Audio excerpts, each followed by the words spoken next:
Have you ever been victimized by New Age spirituality? We've been waiting for you. We've been waiting. You're going to want to listen up.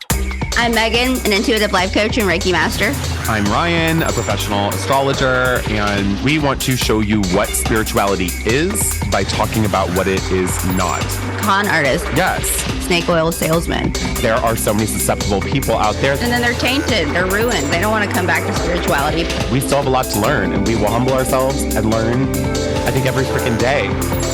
This is Clairannoyance, a podcast of spiritual interference. We're back. I don't like this. This is weird. So I want to look at you, and like now I'm like, you're right here. Yeah, that's true.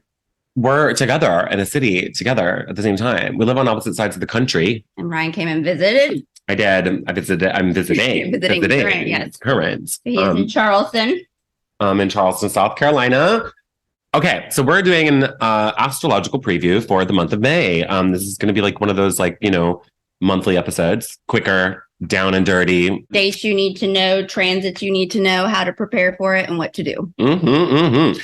We will be giving like a high level overview of like what's a big theme, like need to know for the month, and then we'll cover the lunations, meaning like new moon, full moon stuff, and then we will kind of run down dates for the month and just quick fire, rapid fire. What's that? Is that the right term? Mm-hmm. Like good day, bad day, good day, bad day, you know? And May is a giant shit show. It's a lot. It's largely good days now. It's pretty 50-50. I don't know. It's like, it's a way busier month than I remember. Like I remember looking at May like months ago now and being like, oh yay, May, like Jupiter's going to move into Taurus. There's going to be all this like lighter energy coming into the picture.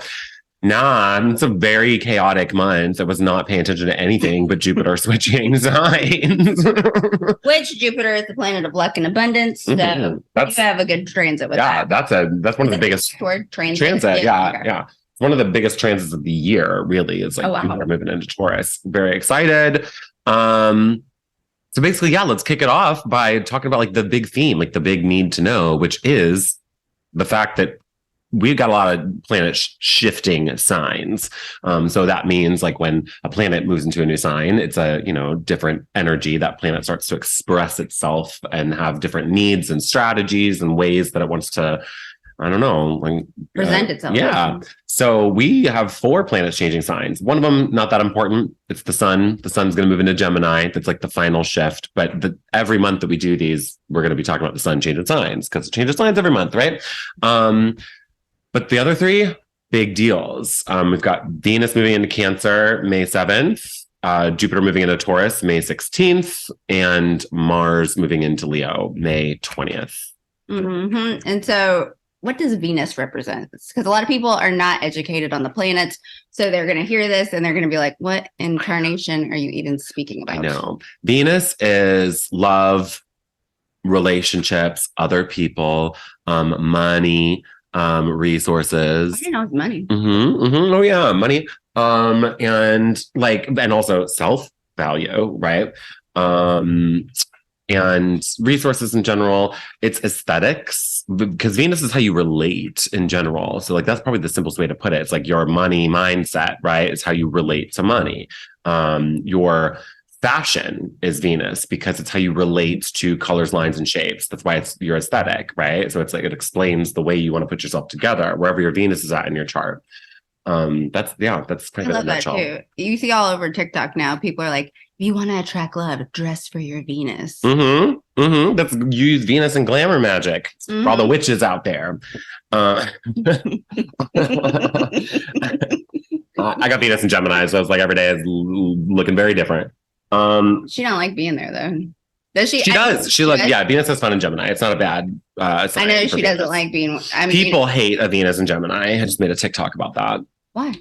Because it's like everybody thinks it's non-committal, liar, cheater, like, and I get it because you bounce around, like you're flaky, you're gonna ghost somebody, blah blah blah. This is all much more of a Venus and Sagittarius thing, by the way. That's the ghoster. That's the opposite sign of Gemini. So it's really funny. They don't like, being restricted in relationships. They will ghost and run around on you. Or Venus and Scorpio, they'll also lie, keep things from you. I have a Venus in Aries. You said that's not, she don't like being there either. She's good at like asserting herself, but like Venus is other people. So it's like, it's a lot of that can be like, okay, who's going to make me look better? Like you're using other people in a way that can be like, how can I, don't know, win? Like yeah, you're enhancing. Yeah, but it's not in this like resource way. It's more of like Aries is confident and fearless and bold and adventurous. And so like they want somebody who's going to ignite that fire in them, like a Venus and I do like the chase. Yeah. It's, because ultimately Aries is ruled by Mars. So it's Mars' sign. So when Venus is in Aries, she answers to Mars. And that's a weird dynamic. It's sort of like the feminine having to answer to the masculine, call her daddy. Yeah. Trust me, Venus wants to be on top when she is in Aries. Baby. What? I got a in Aries too, but we'll talk about that another day. Anyway, so Venus is not going to be in any of those signs that we just referenced. But it's a good, it's good to see. So Venus is going to be in Cancer. Mm-hmm. Cancer is representing family, the crab. So what does this mean? The crab. The crab. Yeah, Cancer is the first water sign. It's our introduction to emotions. So Venus gets very soft and sentimental. We start like Cancer has so much to do with like the family unit as well. So it's like the maternal instinct of us. We're very like protective of what we love when Cancer is involved. And so with Venus, it's like, I'm going to be there, ride or die for the people that have always had my back. And like, I want to spend my time with the people that I cherish. It's like, we're not really wasting our time with people we don't know or care about. We're more. Why Cancers are very hermity though. So with this, with this, since it rules the home too. So with this, the hermit aspect, would that apply? Mm-hmm. It's a super like comfy, cozy energy. It's like, let me get my favorite people. Let's curl up on the couch, watch a movie. Somebody's making mac and cheese. It's like the very like soul, dude. Yeah, it's like your soul family, like real family. Like people might be spending a lot more time with their real family for some reason. Or just people who feel like family. You want to be around people who give you that sense of home. And Venus in Cancer wants a sense of belonging. Like I think that's a huge, huge, huge word for Venus in Cancer. Where it's like, when you feel like you don't belong somewhere. It's like such a shitty feeling. Venus in Cancer is like, like I'm going to make sure I'm only in spaces where I feel like, yep, I deserve to take up this space. Like there are people here who share my interests or something. So it's nice. People just are going to be feeling good. Or if you meet new people, it's not that you won't meet new people. But if you do, you're going to be much more drawn toward those who feel comfy, like and familiar. Yeah. Mm-hmm. Yeah, you're not like looking for something like way outside the comfort zone, but it's a really cool energy. Venus moving into Cancer. Venus likes Cancer. It's also like because Venus is like resources, right? And like your aesthetic and like how you're creative and all that stuff. Like I forget, there's an astrologer, I totally forget who used to, I don't know, but there's cannot remember. It's bugging me now. Who relates Venus and Cancer to The Sound of Music? That musical. The hills. Yeah.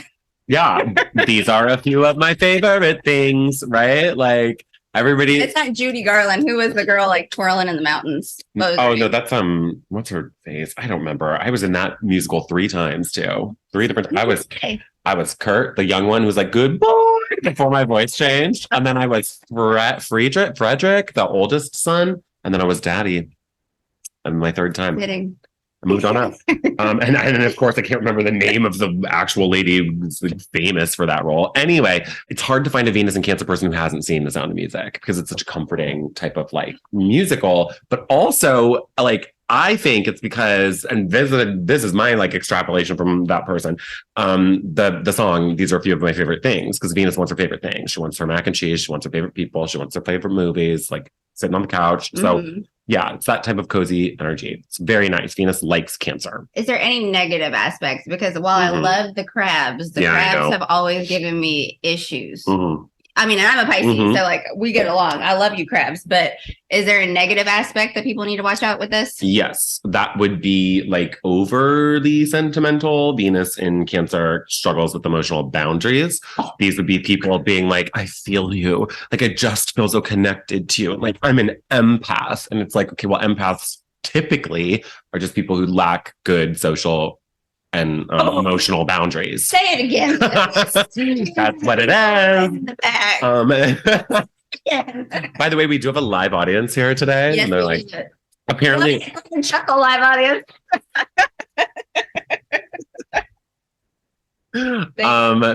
Thank you, live audience. Thank you, live audience. Applause down.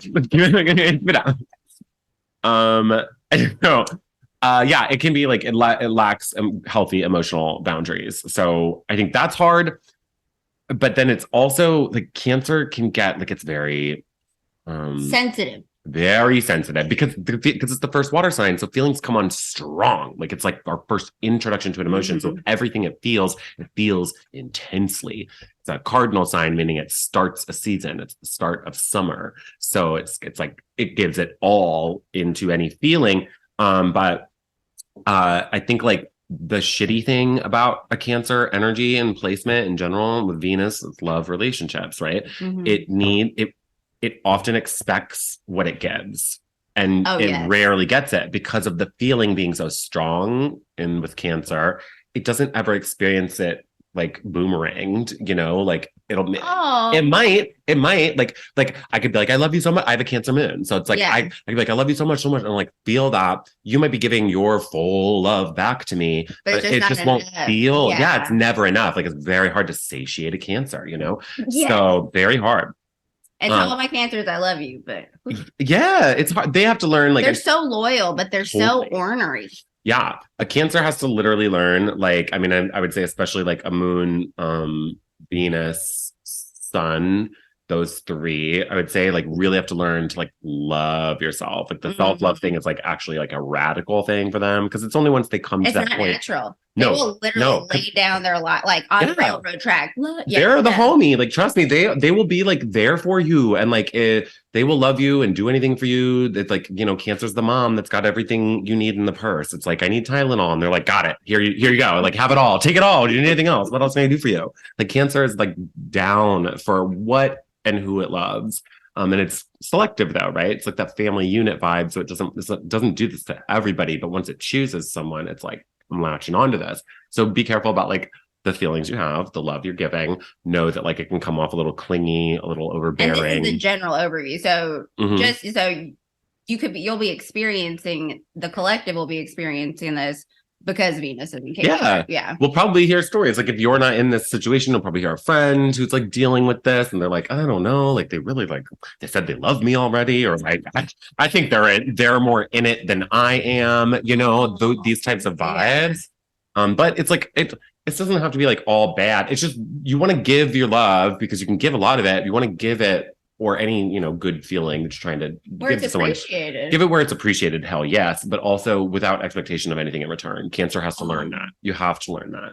Like, that's so you're giving it because it's selfless. It's the mother like saying, I'm going to make sure my kids have something to eat before I do. It's that type of feeling. Like it's selfless. It's not about.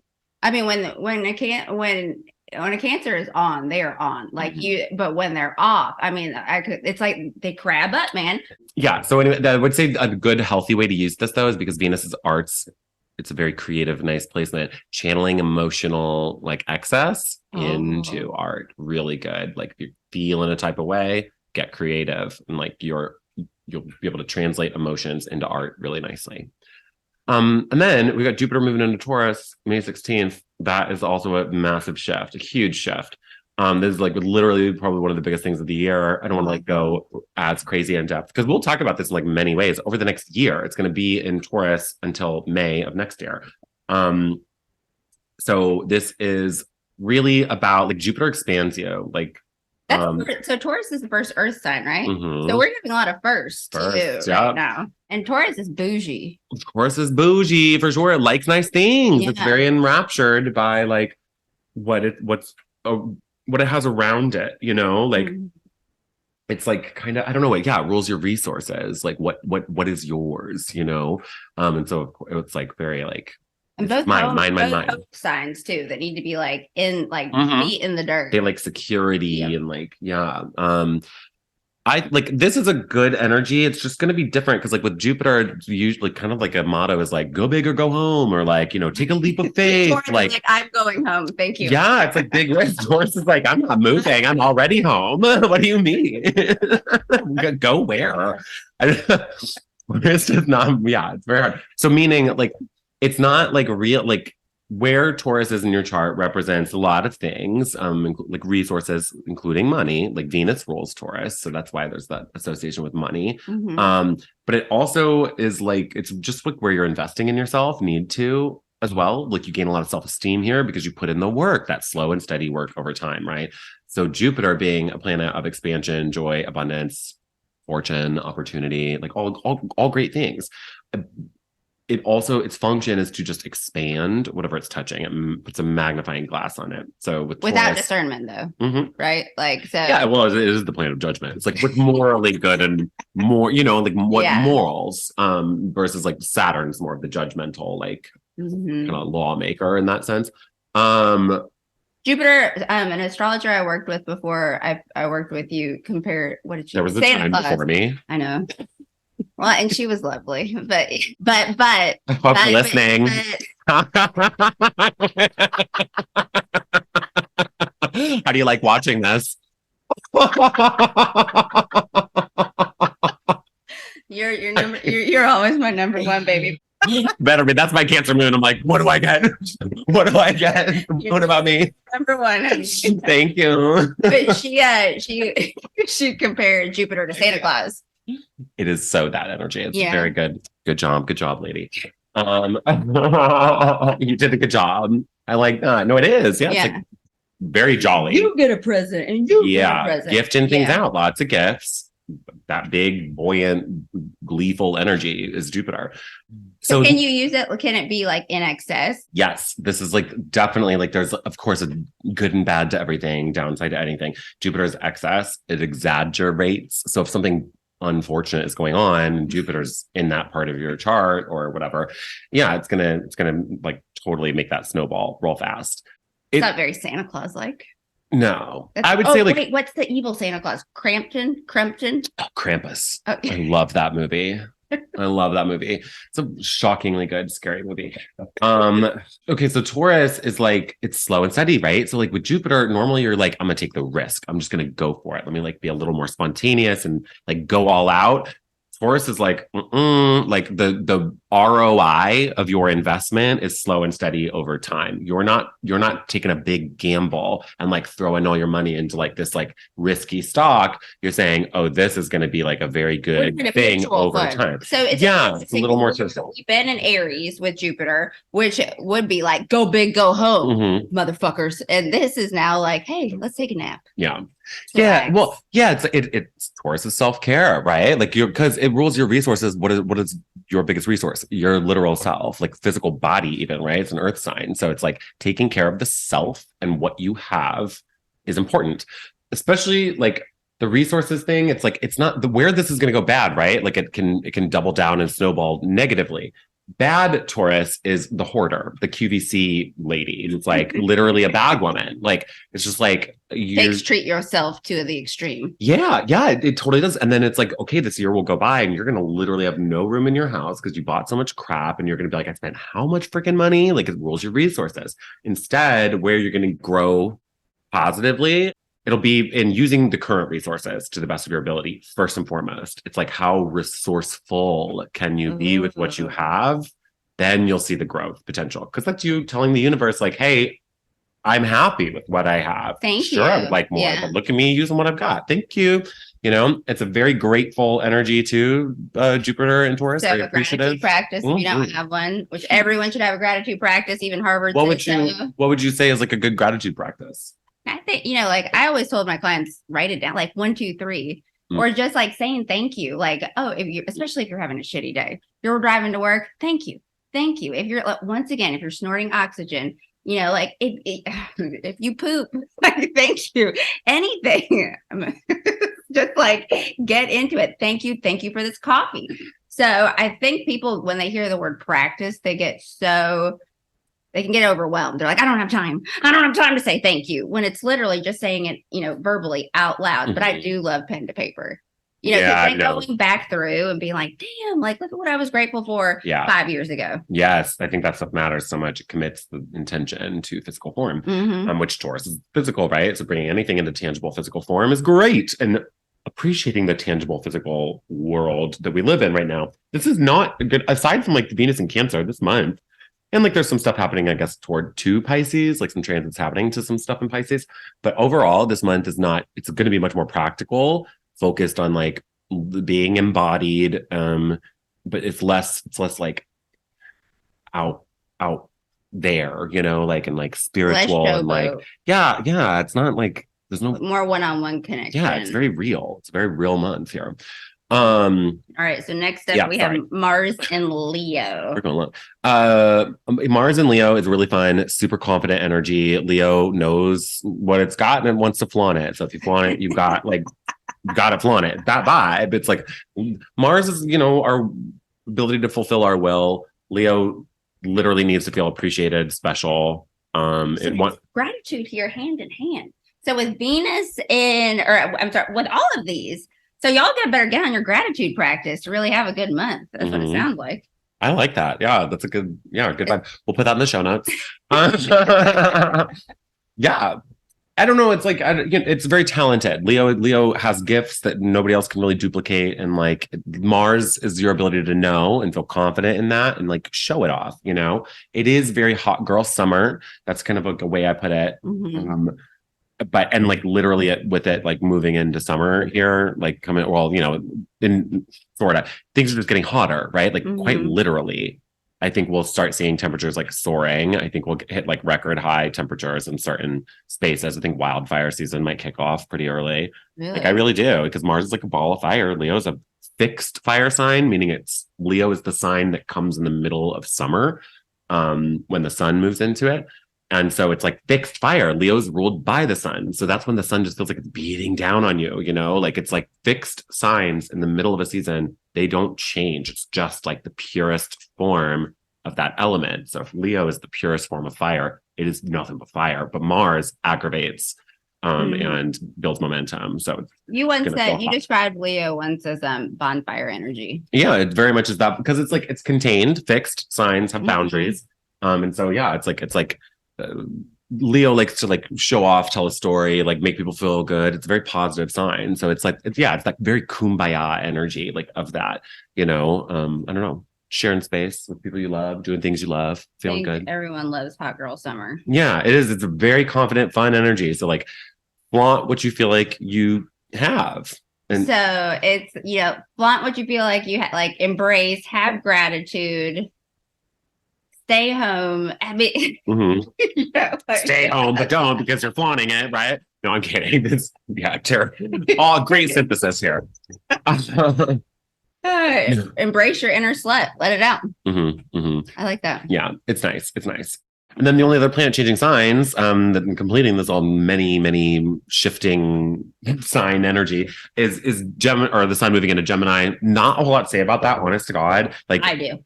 Oh, please. I have y'all need to back off of Geminis. Oh, thank you. Ryan's a Gemini. I'm sick. I have a Gemini moon.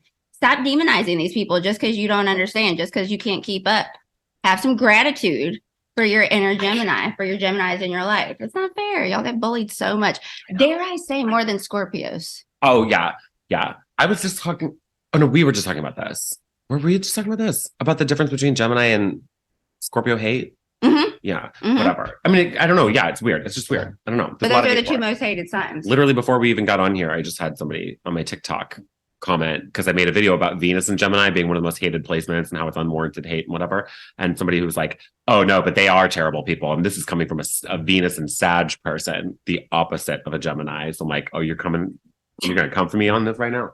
Literally just left this comment hating on me. I was like, for no fucking reason. I'm like sitting here saying we don't demonize anybody with any placement. Yes, and this person with the push a button. Oh, whatever. People are so crazy. I blocked that bitch.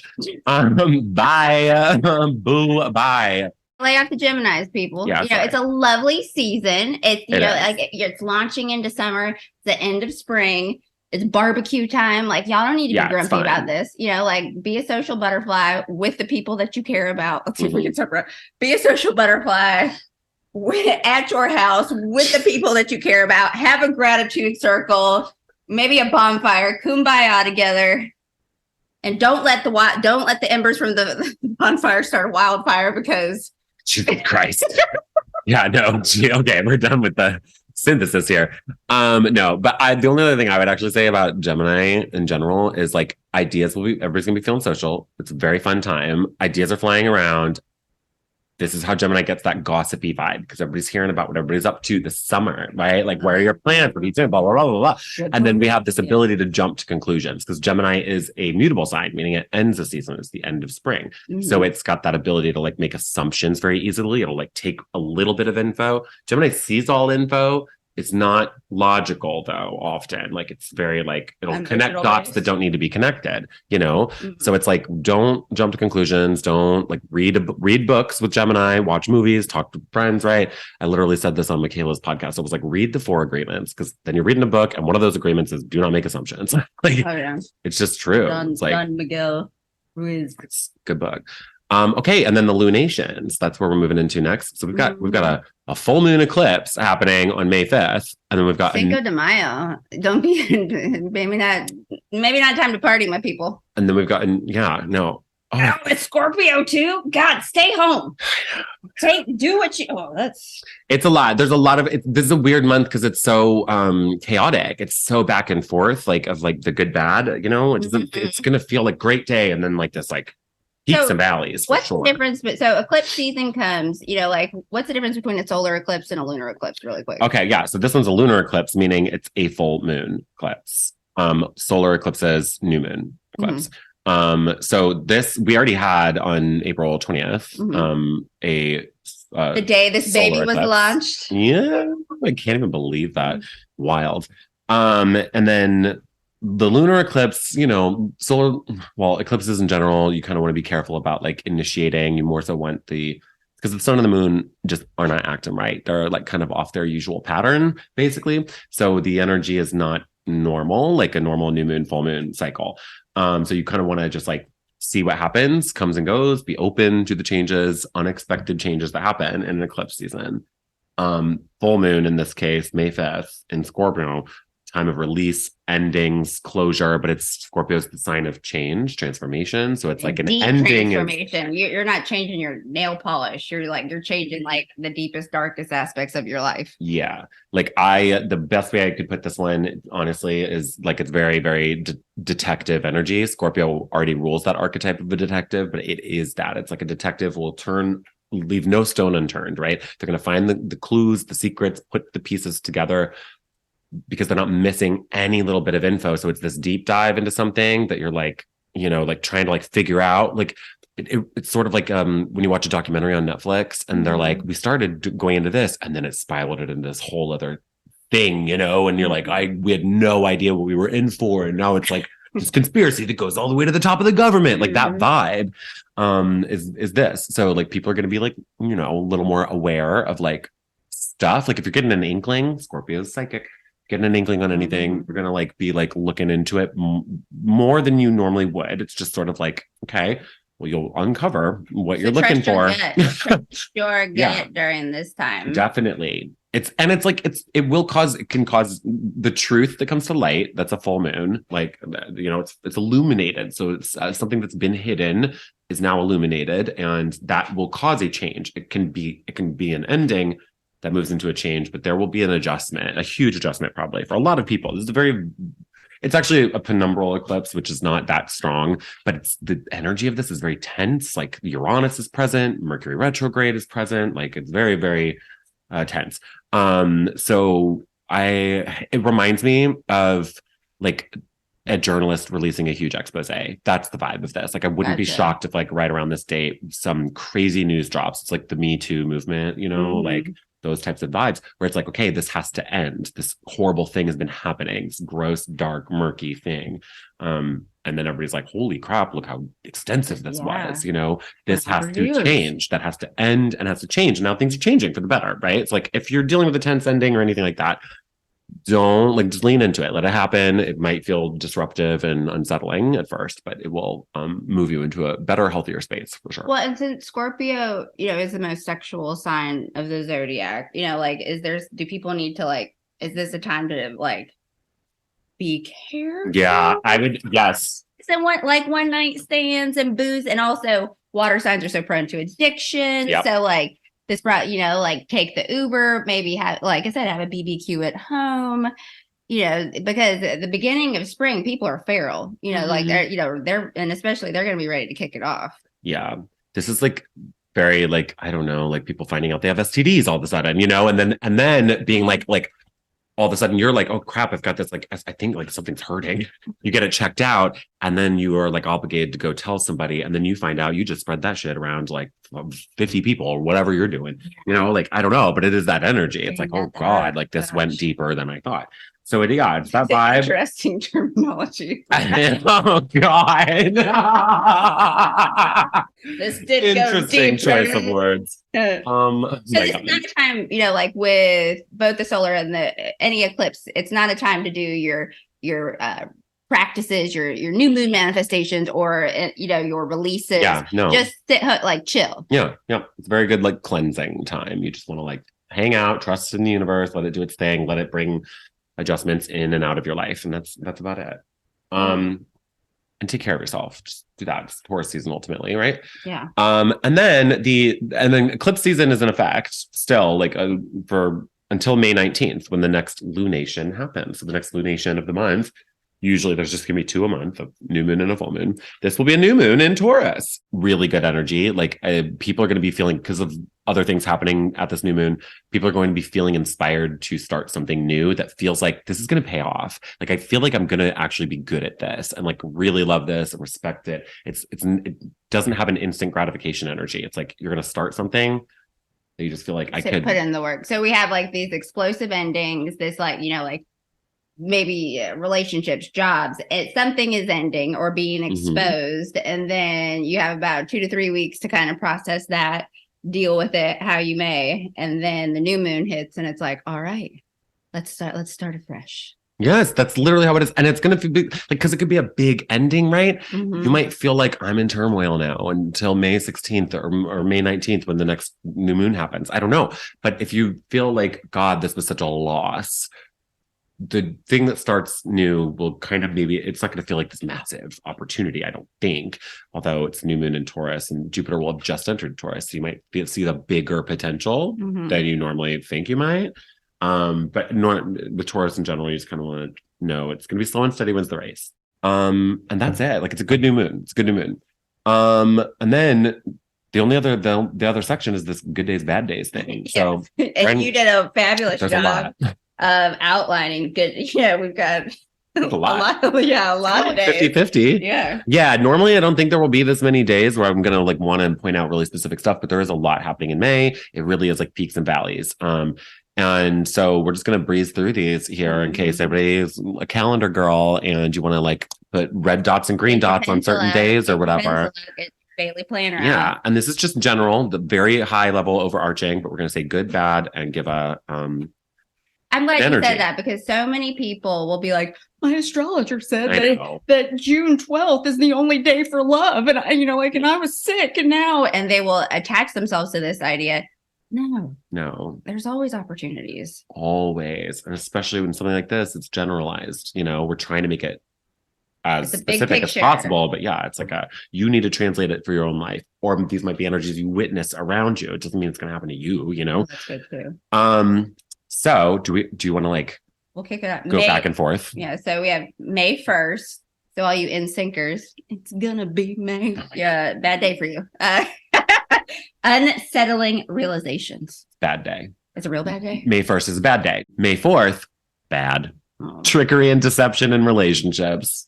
Oh, sheesh. May 5th, got some bad news. Bad. Harsh truths coming to light. Like y'all just keep your nose clean. Good news. May 7th, good. Finding comfort in others. Give your buddy a hug. May 9th, good. Epiphany. Epiphanies. Your mind's on fire. May 12th, good. You're swimming in nostalgia. Like, very good past energy, like memories. It's really nice. It just nostalgia creeps me out though. It's my favorite energy. It's my favorite nostalgia. Feeling. It's my favorite feeling. But I know it's bad, but this is a remembrance of like things that are so sweet. This is a very good favorite quote for when I like someone's going through a breakup or something hard is nostalgia is a seductive liar. And it's kind of, it's like, or that's how people stay stuck in the past, right? They don't move forward. I love it to remember where I came from. Swimming, right? Like, so gratitude. Thank you. Yeah. Wonderful experience. And it could be like a reunion, like that. It's that vibe too of just like, I haven't seen these people in a couple of years and we're all getting together, that vibe. So it's May 12th. I said swimming. Yeah. Now it's you. May 13th. So good relationship healing. So all that bullshit that we've been dealing with, now you can be like, hey, I love you. Yeah. May 13th. Really good for Give me a hug. Come on in. Yeah. May 14th, good. You're solving a problem that you've been stuck on for the last few weeks. May 15th, good. Selflessly giving love to others. I love that. Very generous. May 16th, good. Investing in something for long-term gains. Do it. Okay. May 17th, bad. Not wanting to commit to others. That's my brother's birthday. Oh, interesting. Yeah, and my grandmother, but she ain't here. Interesting. It's a weird one. Like, I won't get into it, but I remember this one being like, it's a very like social time. Like, everybody's feeling social, so you're kind of likely to get wrapped up in maybe a commitment, but you're like, I don't really want to. Ian, be careful. Ian. Gosh. May 18th, good. You're feeling inspired. Love it. May 19th, good. If you can dream it, you can do it. Excellent. Seriously. Use your visualization, like fantasize your butt off that day because it could really anchor in. May 20th, bad, very combustive and combative. Actually, that's a terrible transit. Like, so that's a very bad transit. So I'm actually hosting my retreat the 19th. So people are going to come in like, woo! On the 19th and the 20th, I guess I'm busting everyone's balls. Yeah. It's can we just like pause there for a second? Yes. And let me just say what that is. Cause I actually wanted to talk about it, but I forgot to. This is a Mars and Leo thing. This is the day Mars moves into Leo, May 20th. Mars moves into Leo, very confident, right? All that Mars energy we were talking about before. But when it does that, it immediately comes into an opposition with Pluto. Mars opposite Pluto is violence. So they're just fighting. It is fighting. Bare knuckle. Yeah. Well, not even bare knuckle brawl. Mars is weapons. Like it is. I'm not trying to scare people, but it often does correlate to like aggravated assault. Like it is. There have been a lot of stories of like SA like happening like at this aspect. It's that because Pluto is like it's got like a very like shady, shitty vibe to it, and Mars is like forceful, very forceful acts of aggression. It's like a day where like a country would declare war or something. It's like really not fun. So just for what that's worth, it can be very empowering though. So like that would be like a good way to use it. Can be like this like, oh, this thing that's like always got me down, or this very, very limiting belief. Maybe you finally are like, fuck that. Like I'm overcoming this. I'm just gonna do it and prove myself and like take that jump. I've always been scared to do this. Yeah, so it can be that. Perfect. Yeah. All right, so May 21st, good, empowered by others. Love that. May 26th. See, and what a weird energy. But the day before, come back. You're like fighting, like great. You're like stabbing someone. So next day. I'm just to let everyone know how the retreat goes because everyone's going to show up like, I love you. I love you. Let's do this. And then it's like, I'm gonna fuck you with murder, death of belief. And then it's like, I appreciate you. May 22nd, good, active and chatty. We should not be recording on that day. We don't need more of that. Active and chatty. We don't need, it's going to be like a 12-hour long podcast. Chatty. No, okay. All right. May 23rd, bad. Overstepping your confidence and authority. So you were too active and chatty the day before. Yeah. And now look what you did. May 26th, good, unconventional, but exciting changes in finances and or relationships. But unconventional, very non-traditional approach. Something's shaken up, but you're kind of like excited. You know what? I have a lot of friends who are starting to sell pictures of their feet. It's a whole thing. And I think that this might be the day that they hit. They start getting money and like love. Like people are like complimenting them. That's the Venus thing. Like, aesthetics. They're like, oh, I love your toes. Here's $1,200. Let me see what you can do. Yeah. We put them Spread those things. Pudding? Like, what do you put? Oh, Jesus. We did mark this podcast as explicit. Wait, so that was May 26th? That was May 26th. Yeah, you're on the final one. All right, May 28th, bad. Wanting to be social, but someone's being a wet blanket. And that's it. That's all we got for you. You can go to clairaudience.com to learn more. You can get it's in the show notes. You can get to our respective websites as well from there and see other episodes, etc., etc. Please like, follow, share, subscribe. Instagram, TikTok, do all the things. Give us 5 stars, rate the podcast, etc. Oh, and by the way, we're going to, at the end of each show, chocolate chip cookies was such a hit. It was. So we had a code word, Ryan's friends and my friends. Thank you. Yeah. But today's code is blueberry. So if you've gotten to this, please comment blueberry. We are so appreciative. We had experienced so much love for our first podcast. We're so stoked and we love you all so much. But blueberries. Yeah. That's the code. Tell us blueberry. Text us, comment, whatever. Blueberry. Okay. Love you all. Later. Bye.